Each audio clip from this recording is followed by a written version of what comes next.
Hey everyone, I'm here to help you relax and drift off tonight. If you enjoy using these videos to fall asleep, don't forget to like this video and subscribe to the channel for more calming content. Share where you're watching from and what time it is for you. I'd love to know. Now settle into a cozy spot, take a deep breath, and let's start unwinding together.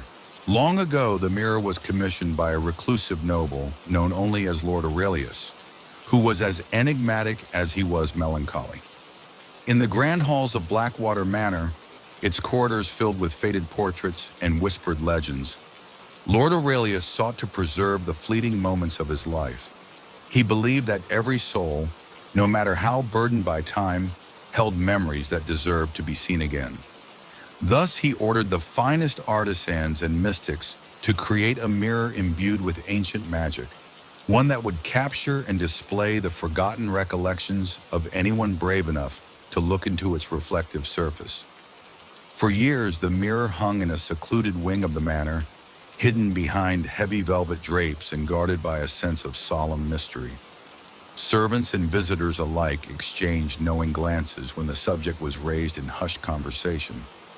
It was said that on moonlit nights, when the manor was bathed in silver light, the mirror would shimmer with an otherworldly glow, inviting the curious and the sorrowful to discover the secrets of their own past. Among the manor's inhabitants was a young woman named Isabel, the only daughter of Lord Aurelius. Unlike her reserved father, Isabel was vivacious and filled with an insatiable curiosity about the world beyond the manor walls. As a child, she would sneak into the forbidden wing to catch fleeting glimpses of the mirror's mysterious glow, her imagination ignited by the possibility of seeing the forgotten fragments of her own life. Her early memories were hazy, moments of joy, laughter, and secret tears that she could no longer recall clearly. Often she dreamed of uncovering those lost pieces of herself and weaving them into a tapestry of understanding. When Isabel came of age, the time had come to face the mirror directly. One crisp autumn evening, beneath a sky strewn with countless stars, she approached the heavy oak door leading to the room where the mirror resided. With trembling hands and a heart pounding with anticipation, she pushed the door open, revealing a chamber filled with the soft glow of candlelight and the scent of aged parchment. There at the far end of the room, the mirror stood tall in an ornate silver frame, its surface dark and impenetrable, yet promising revelation. Isabel stepped closer, her reflection merging with the shadows as she peered into the mirror's depths. At first, all she saw was her own face, a visage marked by youth, curiosity, and a hint of wistfulness. But as she continued to gaze, the mirror began to shift. Slowly, like ripples across a dark pond, images emerged.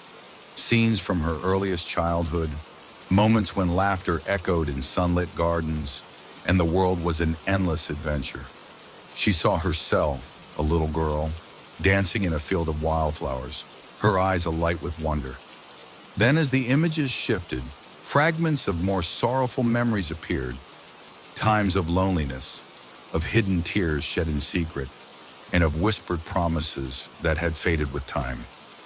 Each vision was vivid and fleeting, dissolving into mist as soon as it was revealed. Isabel felt as though she were traversing a labyrinth of emotions, each corridor lined with relics of a past that she had nearly forgotten. In one memory, she saw a joyful summer picnic with her mother, the sound of her laughter mingling with the gentle rustle of leaves. In another, she witnessed a moment of quiet despair when her father's stern expression softened with unspoken regret.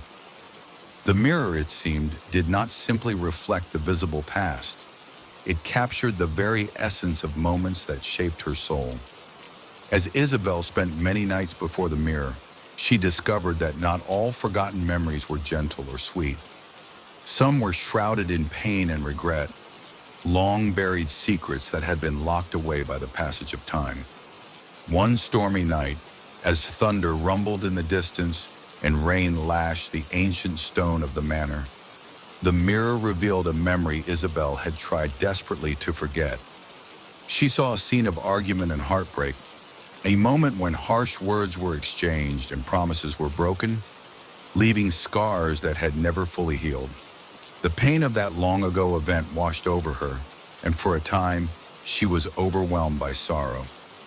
Yet with each painful vision, Isabel came to understand that these memories, though painful, were an essential part of who she was. They were the lessons learned in the crucible of hardship, the quiet moments of vulnerability that had taught her strength and compassion.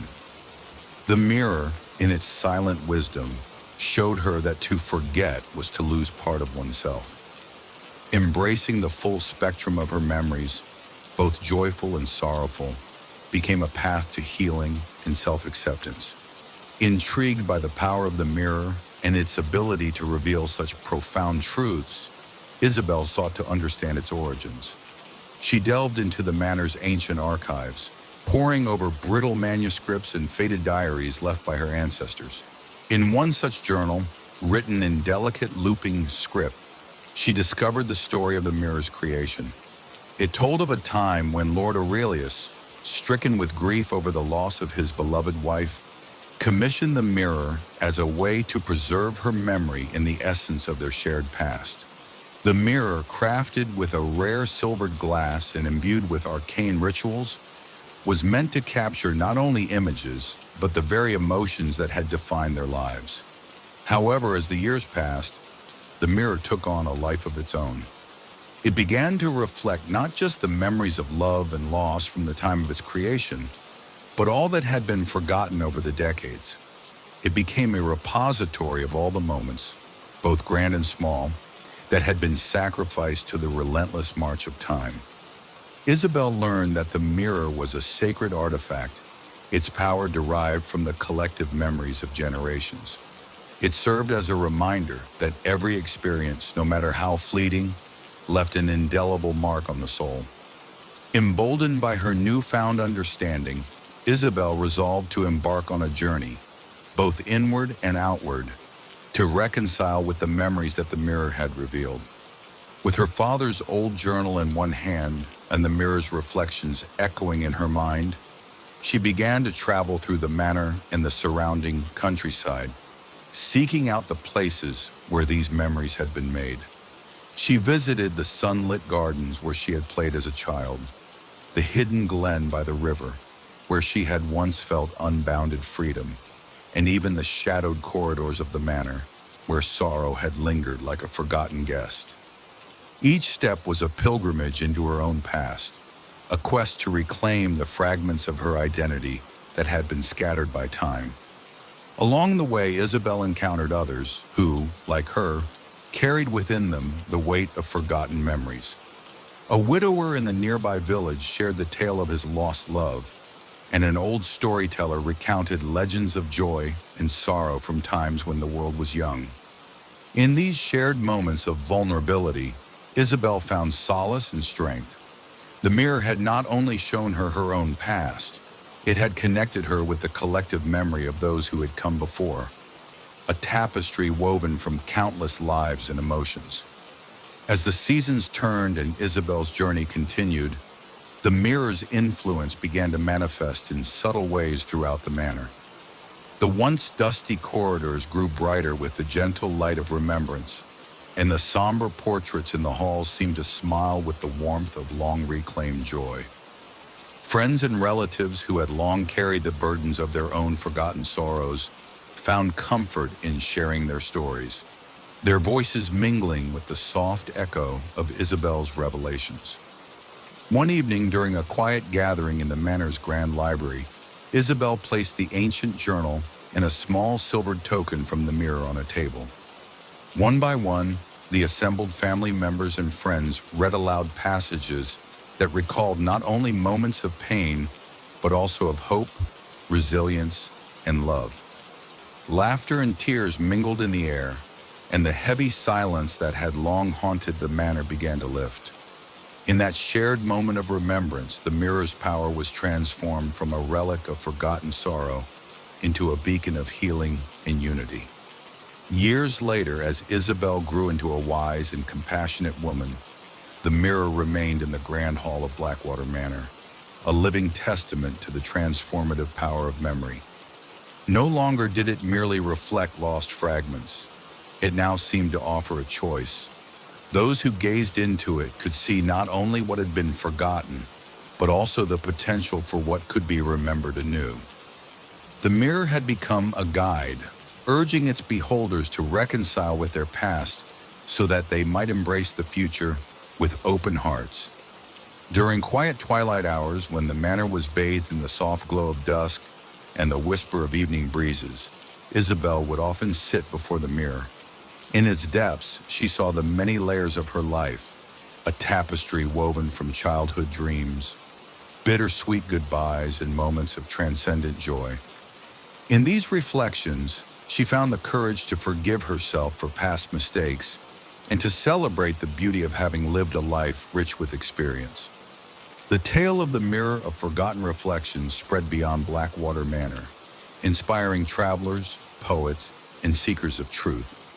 People journeyed from distant lands, drawn by rumors of a mirror that could reveal the hidden corridors of memory and unlock the secrets of the heart. Many came burdened by regret, others with hearts yearning for a lost love, and some simply curious about the magic that allowed time to be relived in a single, shimmering glance. Isabel, now regarded as both a guardian and a storyteller, welcomed these seekers into the manor's halls. She held gatherings where each person could share the memories the mirror had uncovered for them, creating a tapestry of stories that celebrated both the joy and the sorrow of being human. Through these shared experiences, the mirror's power transcended its own mystique. It became a symbol of hope and healing, a reminder that even what has been forgotten can be cherished again if only one dares to look. In the twilight years of her life, Isabel often reflected upon the journey that had begun with a simple, curious glance into a mystical mirror.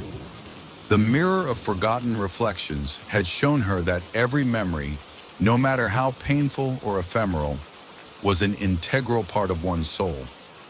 It taught her that healing is found not in erasing the past, but in embracing it, understanding that every forgotten moment is a thread in the rich tapestry of life.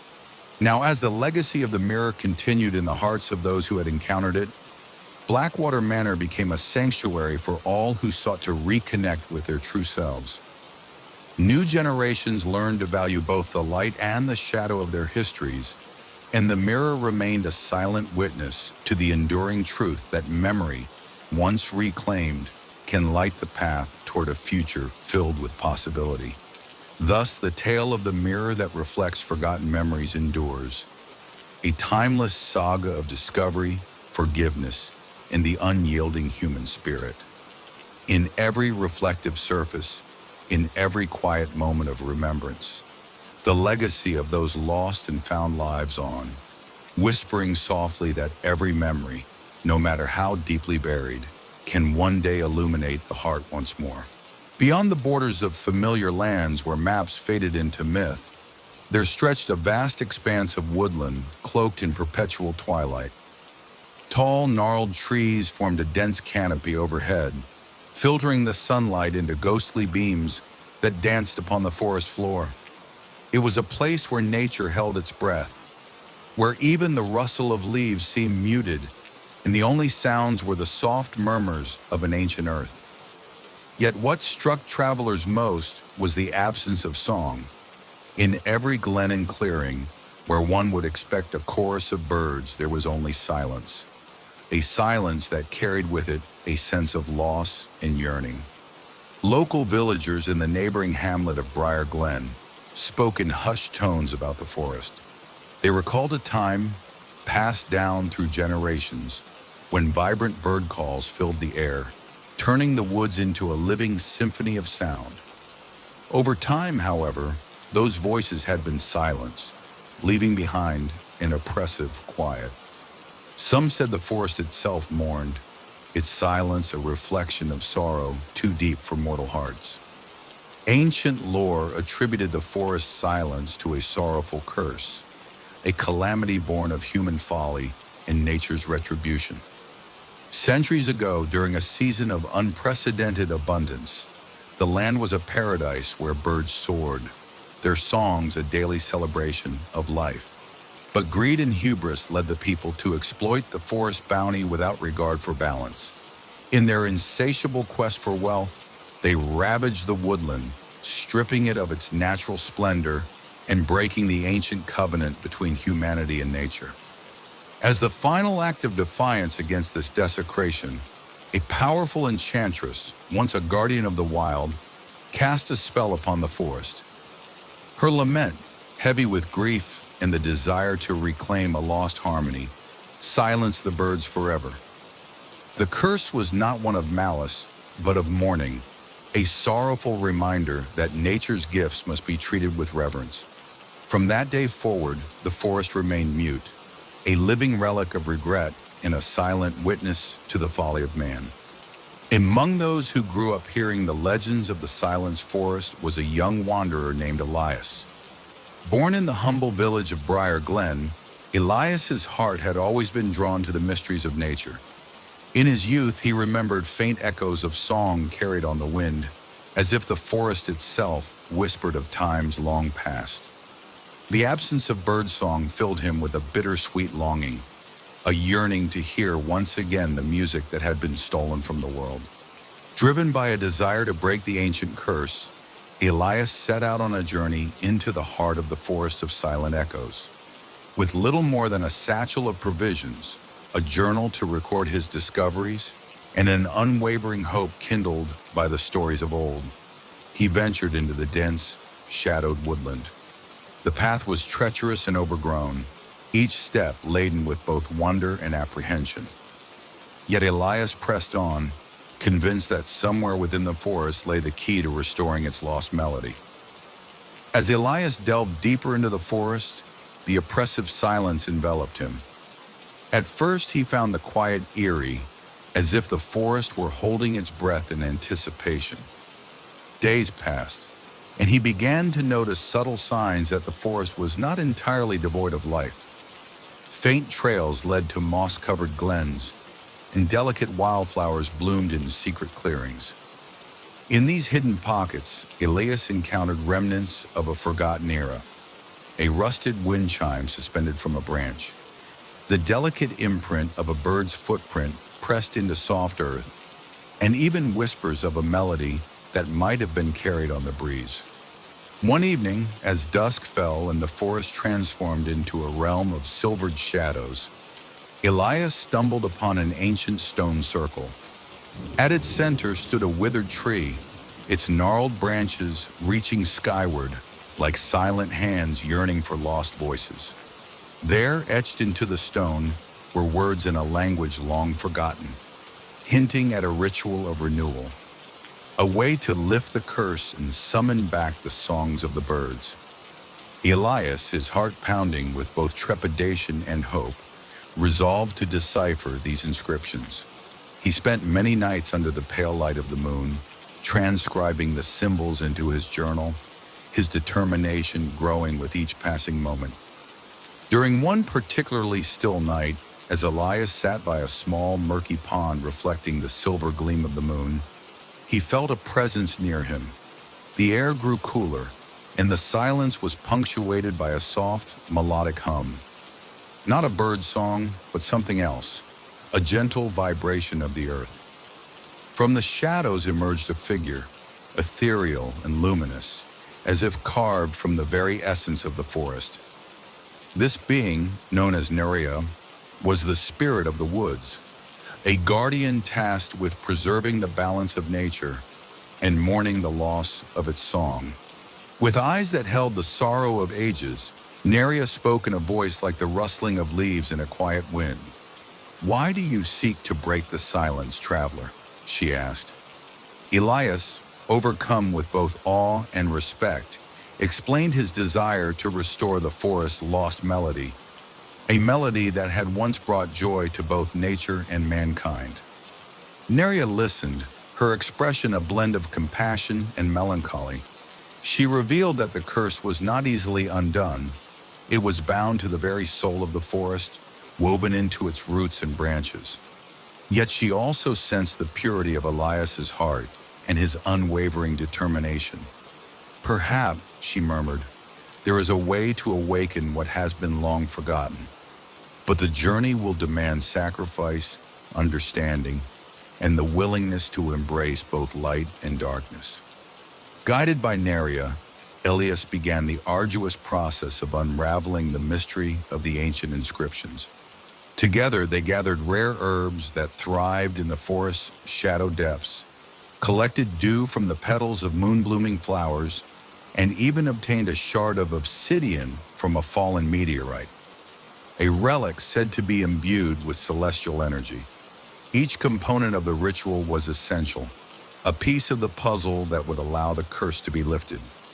On a night when the moon hung low and full, casting elongated shadows across the forest floor, Elias and Neria assembled at the ancient stone circle. The air was thick with anticipation as the forest itself seemed to lean in, listening to the hushed cadence of the ritual.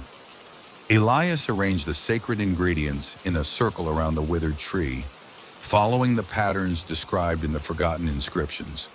With careful precision, he recited the incantations that echoed the longing of 1,000 silenced voices. As his voice resonated through the still night, the ground trembled softly and a gentle glow began to emanate from the circle. The tree at the center shuddered, and slowly, almost imperceptibly, its gnarled bark began to soften. From its branches, delicate buds emerged, buds that pulsed with a soft inner light, as if imbued with the promise of a future song. In that moment, the forest stirred. The oppressive silence began to wane, replaced by the tentative murmur of life reawakening. Dawn broke the following day, but it was unlike any dawn that had preceded it in the cursed forest. As the first rays of sunlight filtered through the canopy, they illuminated a scene transformed. The once silent glades now hummed with a gentle, harmonious vibration, an echo of a song long buried beneath sorrow. High in the treetops, where silence had reigned for centuries, a single bird, its feathers iridescent and its eyes bright with newfound life, trilled a tentative note. It was a sound so delicate and pure that it seemed to carry the weight of a promise, a vow that the long-held silence was now breaking. Elias stood amidst the clearing, tears of joy streaming down his face, as the forest slowly came alive with the sound of song. One by one, other birds emerged from their hidden nests, their voices joining in a soft symphony that filled the air with hope and renewal. The silence that had once defined the forest of silent echoes was receding, replaced by a melody that told a story of healing, transformation, and the eternal cycle of nature. News of the forest's miraculous rebirth spread swiftly to Briar Glen in the surrounding villages. Travelers and scholars journeyed to witness this wondrous transformation, and the once feared forest became a symbol of resilience and rebirth. Elders recounted the old tales of sorrow with a new perspective, and songs of the past were now sung in celebration of the forest's renewed spirit. Elias, having played a pivotal role in restoring the forest's lost song, became a revered figure among the people. He dedicated himself to preserving the natural harmony that had been so fragilely restored. Under the watchful guidance of Neria, he established a sanctuary at the edge of the forest, where the song of the birds was celebrated as both art and a sacred reminder of nature's capacity to heal. The sanctuary served as a gathering place for those who wished to learn the lessons of the woods, a place where music, poetry, and nature intertwined to honor the delicate balance of life. Years passed, and the forest of silent echoes was reborn into a realm of vibrant life and song. Yet every so often, when dusk settled and shadows lengthened, a hint of that ancient silence could be felt. A reminder that the forest's sorrow was not forgotten, but had become part of its enduring history.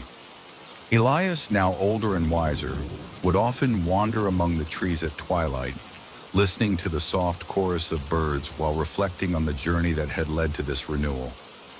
In these quiet moments, he understood that silence, like music, was an essential part of nature's rhythm, a necessary pause that made the eventual song all the more precious. The forest had taught him that even in the deepest darkness, the seeds of hope could be sown, and with nurturing and understanding, life could blossom anew. The legend of the forest where no bird sang transformed into a timeless tale, a narrative of loss, redemption, and the indomitable spirit of nature. The forest of silent echoes, once cursed by sorrow and silenced by regret, had found its voice once more. It now stood as a testament to the power of transformation and the eternal promise that every silence harbors the potential for a new beginning. In the hearts of the people, the restored song of the forest became a cherished reminder that even in our darkest moments, beauty and hope can emerge. The legacy of Elias and Neria lived on in every trill and every whispered breeze that danced through the ancient trees. And as the sun dipped below the horizon each day, the forest, ever mindful of its past, welcomed the night with a quiet, profound gratitude, its renewed song echoing the timeless truth that even silence, when met with love and courage, can bloom into a symphony of life. Thus ends the tale of the forest where no birds sang, a saga of sorrow turned to song, of darkness yielding to light, and of the enduring promise that even in the deepest quiet, hope will find a way to sing. Long before the modern world set its rhythms by the rising and setting sun, ancient myths spoke of a time when light and dark coexisted in perfect harmony. In those primordial days, nature was governed not only by the bright clarity of day, but also by the enigmatic allure of night. It was during this era that the seed of the midnight bloom was sown, a seed that could only sprout in the absence of sunlight. Legends tell of a celestial event, a night when the heavens wept silver dew and shadows gathered in reverence, when a solitary comet streaked across the sky, carrying with it an ethereal essence. As it passed overhead, its luminescence dimmed, leaving behind a residue of ancient magic that seeped into the earth. In a secluded glen deep within an enchanted forest, the first midnight bloom took root. Over millennia, this seed of darkness gave rise to a garden unlike any other, a living tapestry where flora thrived in the cool, quiet embrace of night. In the heart of an ancient forest, beyond the well-trodden paths of mortal men, lay the hidden grove where the garden blossomed. Locals whispered about this place, a mystical clearing shrouded in perpetual twilight, where the ordinary laws of nature were suspended. It was said that the grove could only be found by those with a pure heart and an unyielding curiosity, for the path there was woven with riddles and guarded by creatures of the dark. Elders in nearby villages recalled encountering strange, phosphorescent lights drifting among the trees and hearing the soft, musical hum of leaves that seemed to sing a lullaby to the night. Travelers who claimed to have glimpsed the grove described it as a realm where the air was thick with the perfume of rare blossoms and the ground was carpeted with velvety moss that sparkled under the light of countless stars. Here, every plant and flower appeared to have been sculpted by moonlight itself. Delicate petals glimmered like fragments of the night sky, and vines wound in intricate patterns, as if mapping the constellations above. Every enchanted realm has its guardian, and the Garden of Midnight Bloom was no exception. Deep within the grove, hidden in a modest stone cottage entwined with ivy, and illuminated by the gentle glow of bioluminescent fungi, lived an enigmatic figure known only as Leora, with silvered hair that cascaded like moonbeams and eyes reflecting the endless night. Leora was the keeper of the garden, a steward chosen by fate to nurture the delicate balance between darkness and growth. Leora's origins were as mysterious as the garden itself. Some believed she was born under a rare lunar eclipse, destined to walk the boundary between light and shadow. Others whispered that she was the reincarnation of an ancient moon deity, sent to guide the garden through the passage of time. Whatever her past, Leora understood the secret of the garden. Its life force was drawn from the absence of the sun, from the quiet majesty of the night. Every blossom in the garden was imbued with the power of darkness, its beauty unfolding only when the world slept. It sent a subtle reminder of dreams and forgotten sorrows. Each night, as the first star appeared and the twilight deepened, Leora would tend to the garden with gentle care. She sang old lullabies in a language lost to time, her voice a soft murmur that blended with the nocturnal chorus. In return, the garden flourished. Vines twined gracefully, flowers opened like delicate secrets, and even the roughest of stones seemed to shimmer with an inner light. In this magical symbiosis, the garden and its keeper became one, a living embodiment of the night's quiet promise. For all its beauty, the garden that grew only in darkness was not without its perils. The very magic that allowed life to bloom in the absence of light also attracted forces both benevolent and malevolent. As word of the enchanted garden spread beyond the hidden glen, seekers of power and riches began to search for its elusive sanctuary. Rumors spoke of miraculous cures and eternal youth derived from the midnight bloom, drawing the greedy and the desperate alike. One fateful night, as a crescent moon hung low in the sky and a chill wind whispered of change, a band of mercenaries arrived at the edge of the forest. They were led by a ruthless sorcerer whose ambition was matched only by his cruelty. Determined to seize the garden's magic, he sought to force Leora to reveal its secrets. Under the cover of darkness, the mercenaries set traps and laid snares among the trees, their torches casting frantic, flickering shadows across the forest floor. Leora, ever vigilant, sensed the disturbance. With a heart heavy with sorrow, yet steeled by duty, she summoned the ancient spirits of the grove, phantom lights, spectral animals, and the very echoes of the night itself. The garden responded in kind. Vines writhed like living serpents, and blossoms released clouds of shimmering pollen that confounded the intruders. Long before the modern world set its rhythms by the rising and setting sun, ancient myths spoke of a time when light and dark coexisted in perfect harmony. In those primordial days, nature was governed not only by the bright clarity of day, but also by the enigmatic allure of night. It was during this era that the seed of the midnight bloom was sown, a seed that could only sprout in the absence of sunlight. Legends tell of a celestial event, a night when the heavens wept silver dew and shadows gathered in reverence, when a solitary comet streaked across the sky, carrying with it an ethereal essence. As it passed overhead, its luminescence dimmed, leaving behind a residue of ancient magic that seeped into the earth. In a secluded glen deep within an enchanted forest, the first midnight bloom took root. Over millennia, this seed of darkness gave rise to a garden unlike any other, a living tapestry where flora thrived in the cool, quiet embrace of night. In the heart of an ancient forest, beyond the well-trodden paths of mortal men, lay the hidden grove where the garden blossomed. Locals whispered about this place, a mystical clearing shrouded in perpetual twilight, where the ordinary laws of nature were suspended.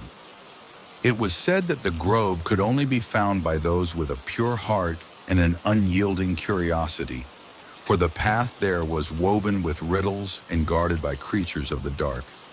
Elders in nearby villages recalled encountering strange, phosphorescent lights drifting among the trees and hearing the soft, musical hum of leaves that seemed to sing a lullaby to the night.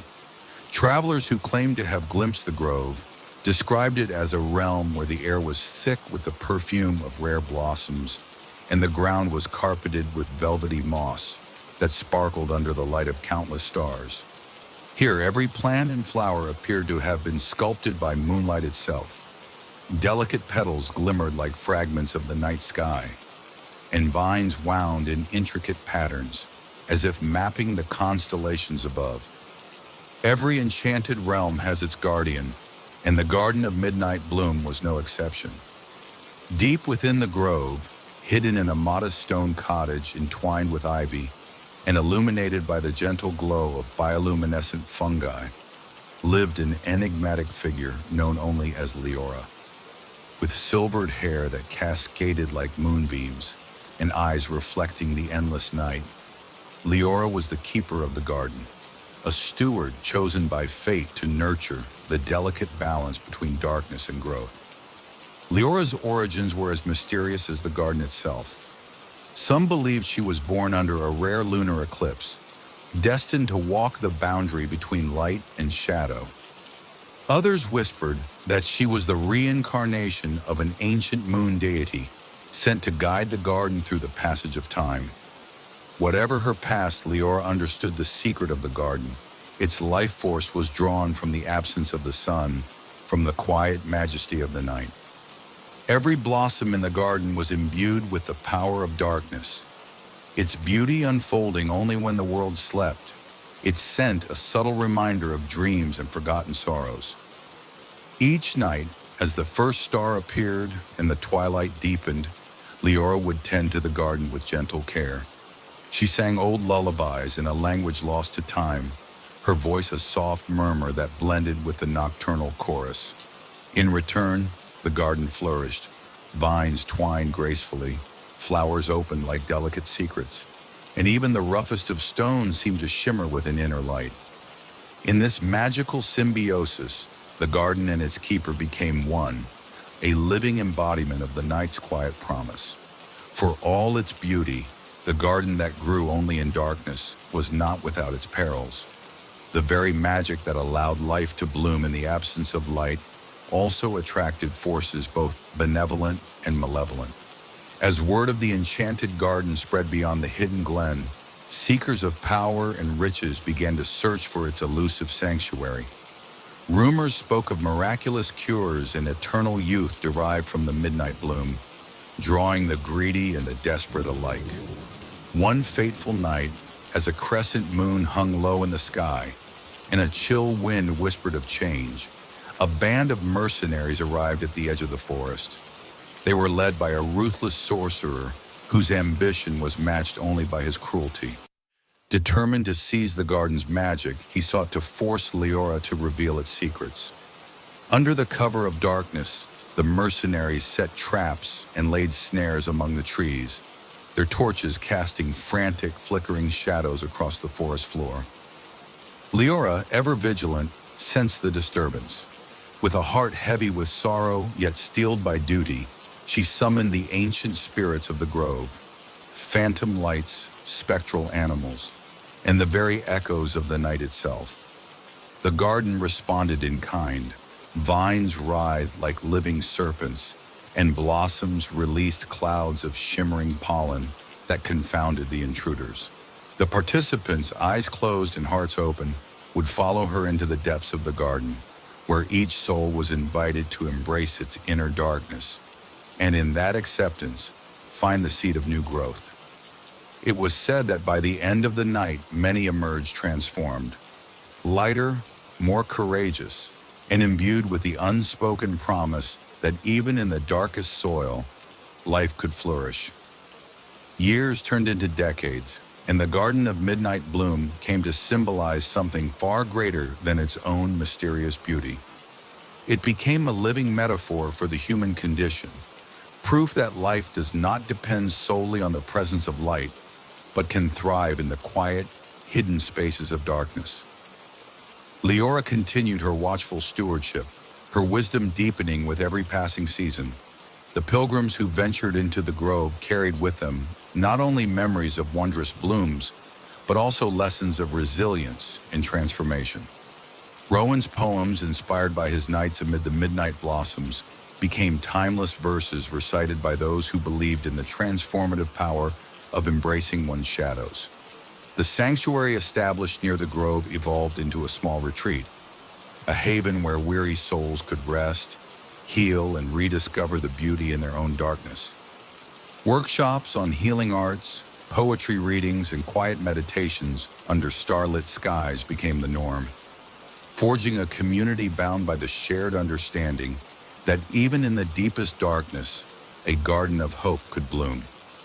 On a particularly still night, when the air was heavy with the perfume of midnight blossoms and the sky was a tapestry of constellations, Lyra sat at the edge of the grove. In the quiet, her eyes traced the delicate outlines of the heart of midnight, and she felt the timeless pulse of nature, a rhythm that whispered of loss and rebirth, sorrow and joy.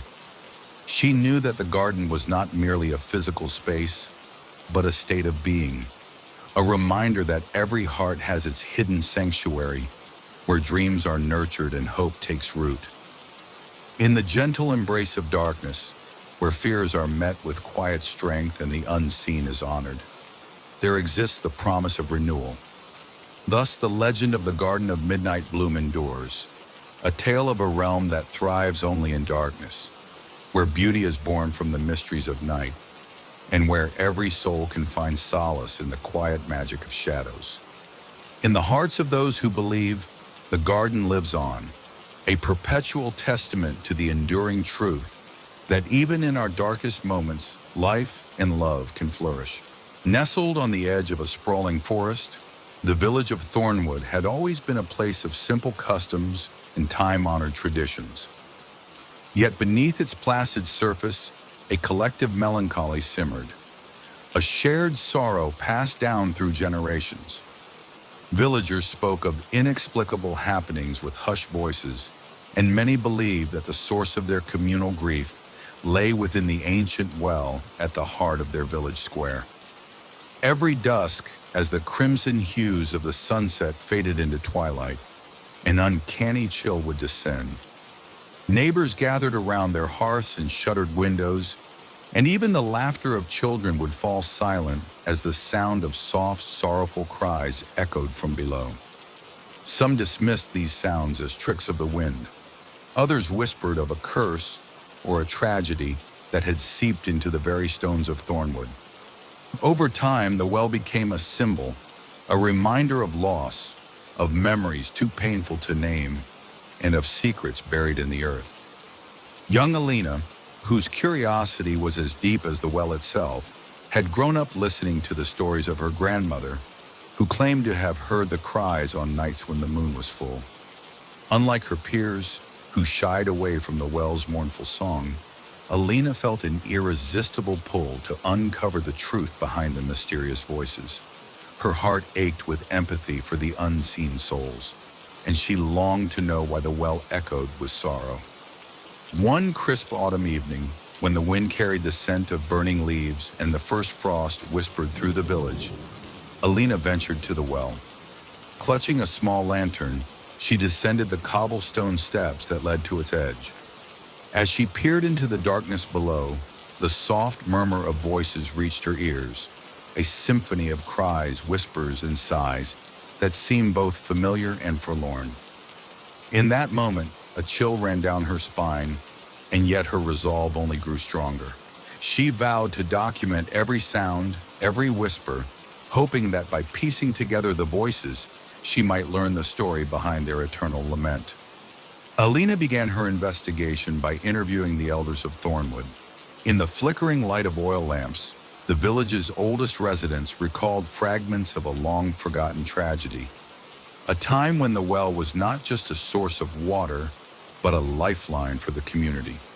They spoke of a terrible fire that had claimed many lives decades ago, a calamity so devastating that the cries of those lost seemed to have seeped into the well's stone walls.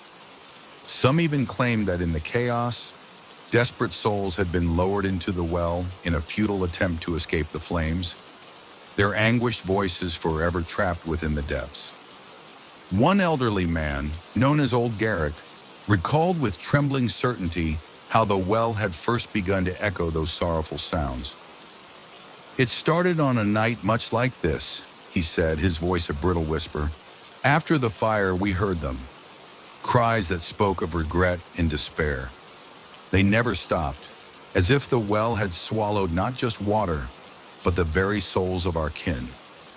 His eyes, clouded by the passage of time, reflected the grief of a community haunted by memories too painful to forget. Compelled by these accounts, Alina scoured the village archives, poring over brittle manuscripts and yellowed letters.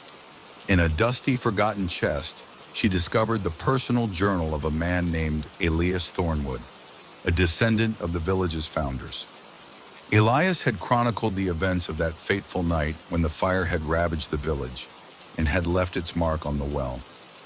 His words were filled with sorrow, regret, and a desperate search for meaning amid the chaos. Elias described how, in the aftermath of the disaster, the well began to echo with sounds that could not be explained by wind or water alone.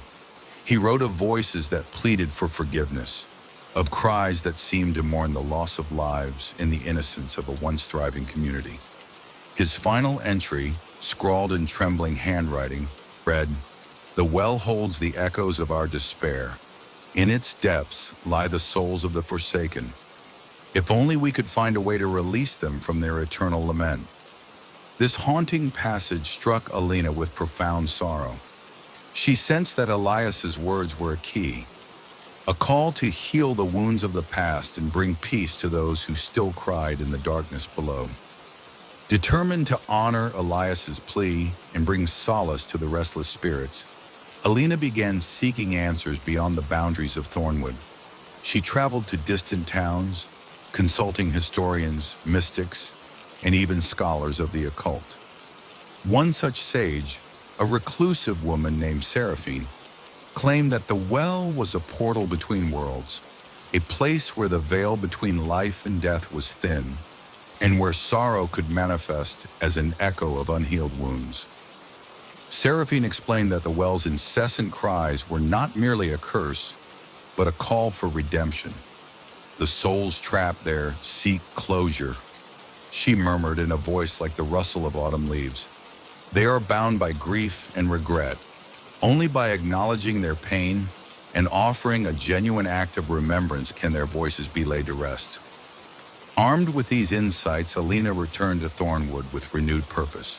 She organized community gatherings, inviting the villagers to share their memories of those lost in the fire, stories that had been relegated to hushed whispers and secret laments. Slowly, as hearts opened and tears were shed in collective mourning, a subtle change began to stir within the well's depths. On a moonlit winter night, under a sky heavy with countless shimmering stars, the villagers of Thornwood gathered at the well for a ceremony unlike any they had ever witnessed. Alina had arranged for lanterns, candles, and mementos, each a symbol of a life lost, a memory cherished, or a sorrow unspoken. In a circle around the ancient stone well, the people of Thornwood recounted tales of love, loss, and the strength that had carried them through years of hardship. As the ceremony reached its crescendo, Alina stepped forward and read aloud from Elias Thornwood's journal. Her voice, clear and resolute, echoed over the hushed crowd. "Let these voices be heard, let these sorrows be known, so that in our shared remembrance, we may find the path to healing and release." At that moment, a palpable stillness descended. The well, which had for so long been a repository of relentless mourning, began to resonate with a new sound, a low, harmonious hum that mingled with the villagers' heartfelt words. One by one, the echoes of despair gave way to gentle, almost imperceptible whispers of gratitude and hope. The transformation was gradual, like the breaking of dawn after an endless night, but unmistakable. In the weeks that followed the ceremony of echoes, Thornwood underwent a subtle metamorphosis. The well, once a source of chilling sorrow, became a place of quiet reflection and healing. Villagers no longer spoke of the well with fear or trepidation. Instead, they treated it as a sacred monument, a reminder of the community's strength and the enduring power of collective memory. Alina continued to visit the well, documenting its changing echoes in her journal. She noted that on clear nights, the voices now carried messages of forgiveness and release. There were murmurs of gratitude from souls that had finally found solace, as if the well itself was sighing in relief. The eerie cries that had once haunted Thornwood had transformed into a gentle chorus, a lullaby of healing that spoke of a bond between the living and the departed. Years passed, and the story of the well that once echoed cries from below became interwoven with the lore of Thornwood. The village, once defined by sorrow, now celebrated the healing power of remembrance. Annual gatherings were held at the well, where new generations learned the lessons of loss and redemption from the elders. Alina, now a revered chronicler and guardian of Thornwood's memory, ensured that the tales of the past were never forgotten.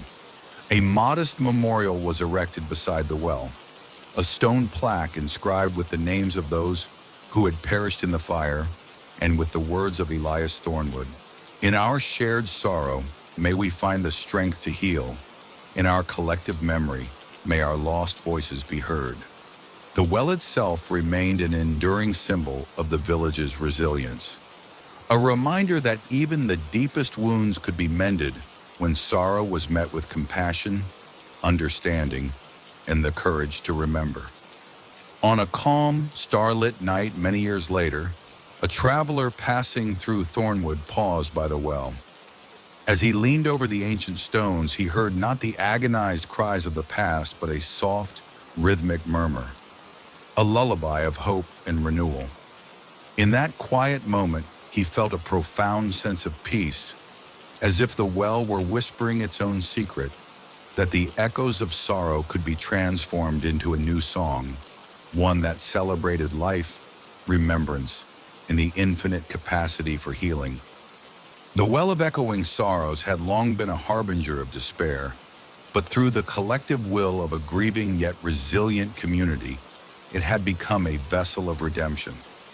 Its story lived on in every shared memory, every tear of joy and sorrow, in every heartbeat of those who dared to remember.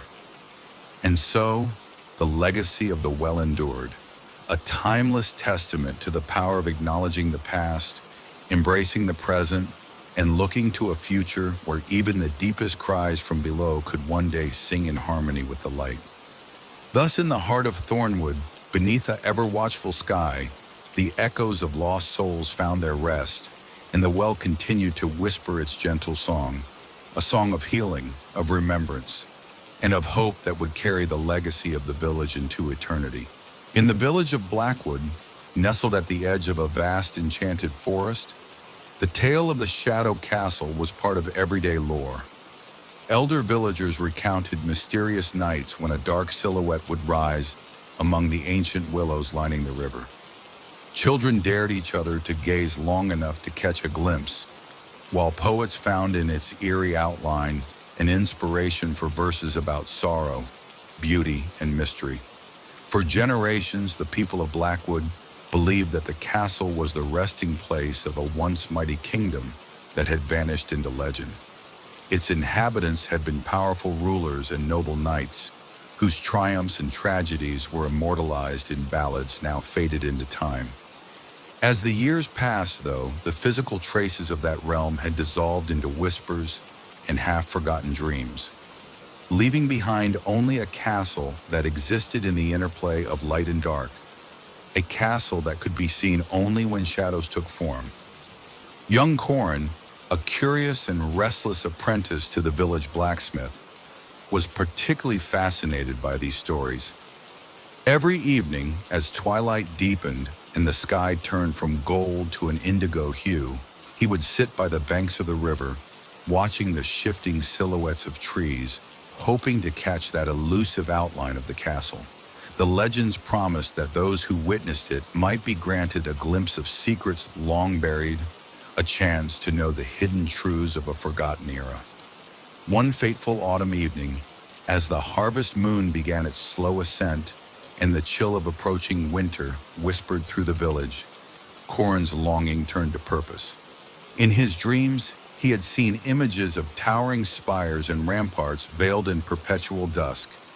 Determined to learn more about the mysterious castle, he sought out the village lorekeeper, an enigmatic woman named Malus, whose knowledge of ancient tales was as deep as the forest itself. By the flickering light of a tallow candle in Milas's cramped cottage, Corin listened intently as she recounted the origins of the Castle of Shifting Shadows. According to Malus, the castle was not built by mortal hands, but was conjured by a powerful sorcerer who had once ruled the land with both benevolence and terror. Fleeing from enemies and consumed by a desire to escape the pain of loss, the sorcerer had bound his fortress to the realm of shadows, ensuring that it would never be touched by the light of day. In doing so, he had sealed his kingdom away from mortal eyes, leaving behind a monument to his despair and his longing for redemption. Malus's words ignited in Corin a fierce determination.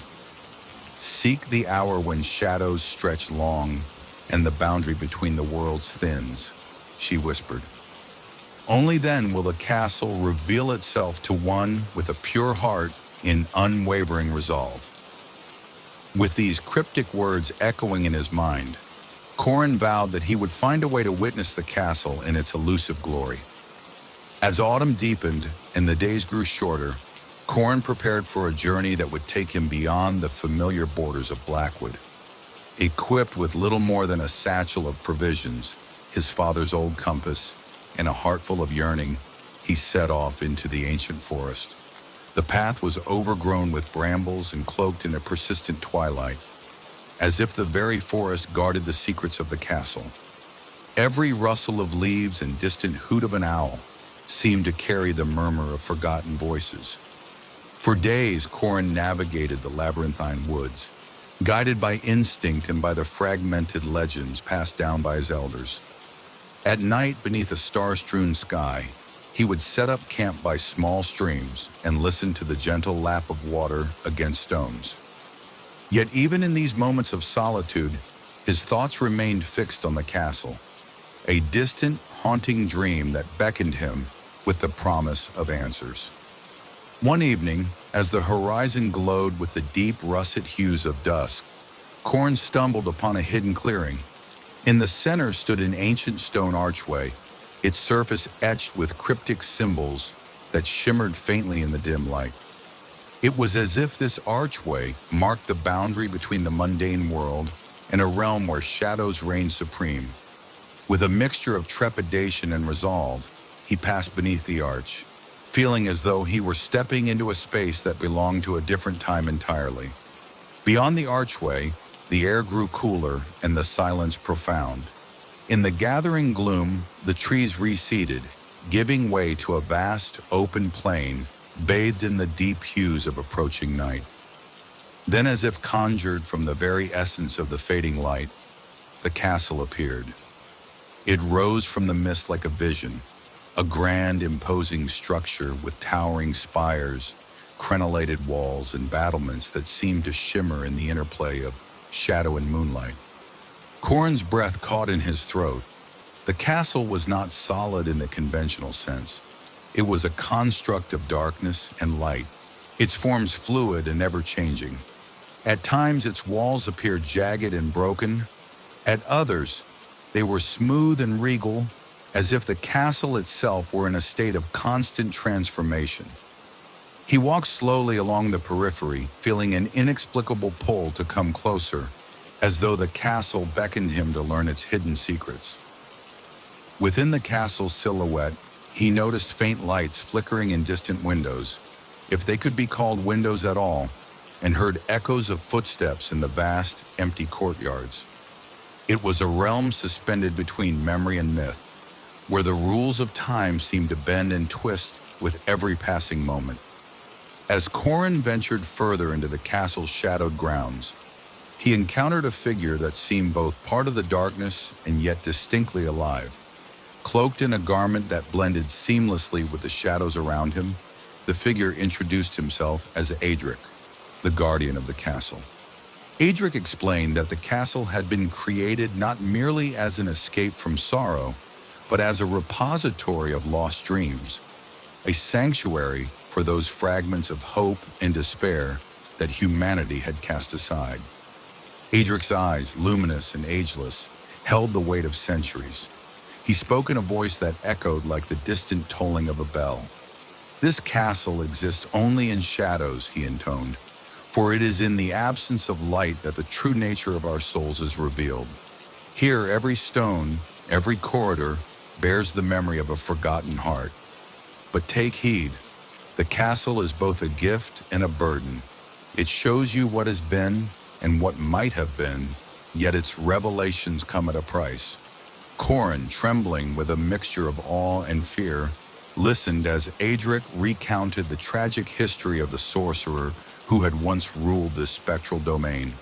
That ruler, driven by loss and haunted by guilt, had sought to preserve his kingdom by binding it to the world of shadows, a world where emotions, both light and dark, could be laid bare for eternity.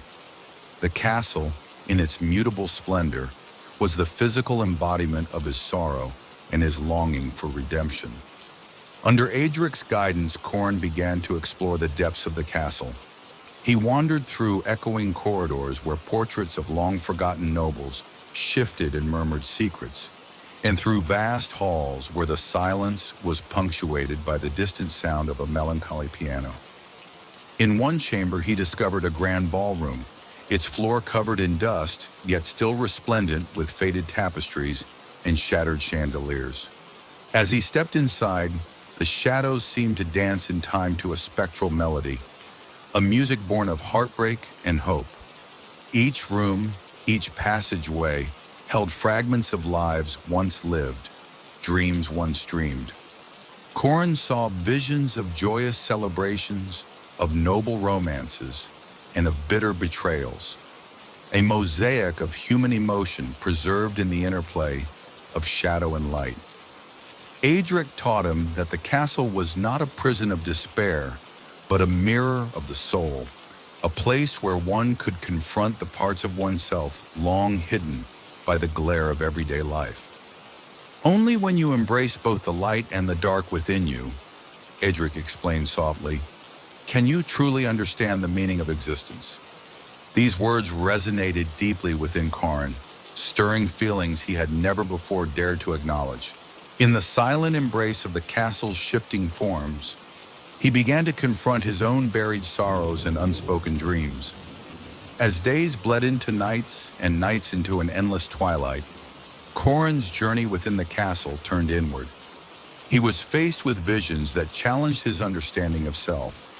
In a hall of mirrors, a room where every reflective surface was a portal to his innermost thoughts, he saw countless versions of himself, each expressing different facets of his character: the brave, the vulnerable, the hopeful, and the broken.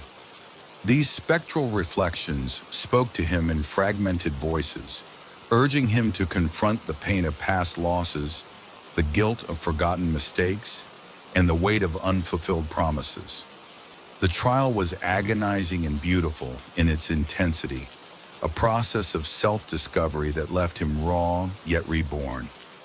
With Adric's gentle guidance, Corin learned to accept these parts of himself. He realized that his own shadow, like the castle, was not something to be feared or denied, but a repository of lessons learned and strength gained through adversity. During one long night, as he sat by a crumbling fountain that trickled with water as dark as ink, Corin made a silent vow. I will remember my pain, and in that remembrance, I will find the courage to transform it into wisdom, he whispered to the unyielding darkness. His words, carried by the quiet of the castle, seemed to blend with the very essence of its being. After what felt like an eternity of wandering and introspection, Adric led Corin to the heart of the castle, a secret chamber hidden deep within the bowels of the ancient structure. Here, the shadows converged to form a vast, circular space dominated by a towering pillar of obsidian. Engraved upon the pillar were symbols of both sorrow and hope, a testament to the duality that governed all life. Adric explained that this pillar was the nexus of the castle's power, a repository of every emotion ever experienced within its walls. It was here that the sorcerer had poured his heart out, sealing the fate of his kingdom in a final act of desperate longing. This pillar holds the memories of every lost soul, Adric said solemnly. By facing its truth, you may understand that the shadows are not an enemy to be vanquished, but a part of the eternal tapestry of life. Corin approached the pillar, his heart pounding in unison with the silent rhythm of the castle. As his hand brushed the cool, ancient stone, a torrent of images flooded his mind. Visions of a love that was doomed, of battles fought in the name of honor and despair, and of a kingdom that had crumbled under the weight of its own sorrow. Yet within these images, he also saw flashes of beauty, moments of tenderness, acts of sacrifice, and the resilient spark of hope that had survived even the darkest of nights. Tears streamed down his face as he absorbed the overwhelming truth that to live was to embrace both light and shadow, joy and sorrow. In that cathartic moment, the pillar pulsed with a soft, welcoming glow, and the castle's ever-shifting forms seemed to settle into a tranquil, harmonious silence. With the weight of his revelations lifting from his heart, Corin emerged from the secret chamber transformed. The castle, once a realm of unfathomable darkness, now revealed hints of warmth and gentleness. The shadows, which had long been his silent teachers, became guides toward a future where the past no longer held him captive, but informed his journey ahead. Aedric, now less a guardian and more a mentor, smiled with quiet pride. "You have seen the truth of the castle," he said softly. "Remember, the shadows are a part of you, but they need not define you. Let them remind you of where you have been and guide you to where you must go." Corin retraced his steps through the castle's halls, each corridor and chamber now resonating with a renewed sense of purpose. When he finally stepped out from beneath the archway into the waning light of dawn, he carried with him not only the memory of his trials, but also the promise of renewal. Behind him, the castle of shifting shadows receded into the mist, its elusive form destined to appear again only to those brave enough to seek the truths hidden in darkness. Returning to Blackwood, Corin became a keeper of stories, a chronicler of the secrets he had uncovered within the castle's spectral walls. He shared his journey with those willing to listen, urging his fellow villagers to embrace their own shadows, to honor both their sorrows and their joys. In time, his tales wove themselves into the fabric of local lore, a testament to the power of self-acceptance and the eternal dance between light and darkness.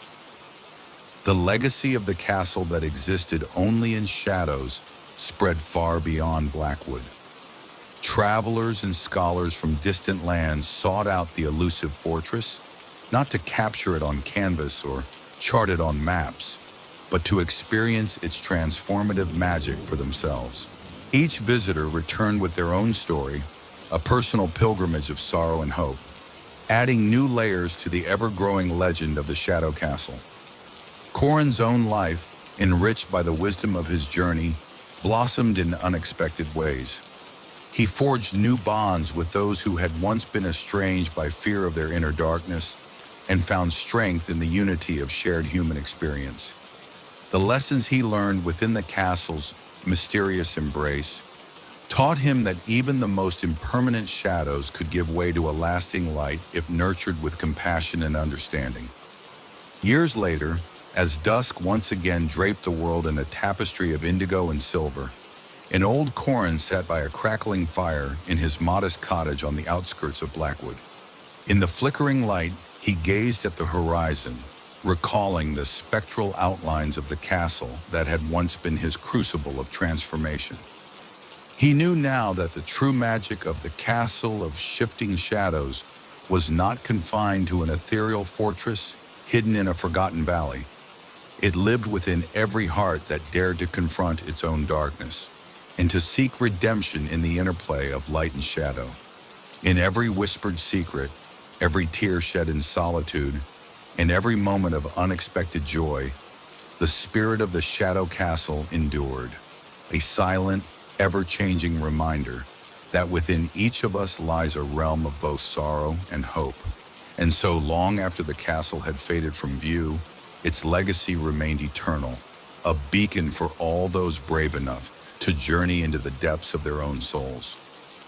Thus ends the tale of the castle that exists only in shadows, a story of mystery, of hardship and healing, and of the timeless truth that our true selves are revealed not only in the light, but also in the gentle, transformative embrace of the dark.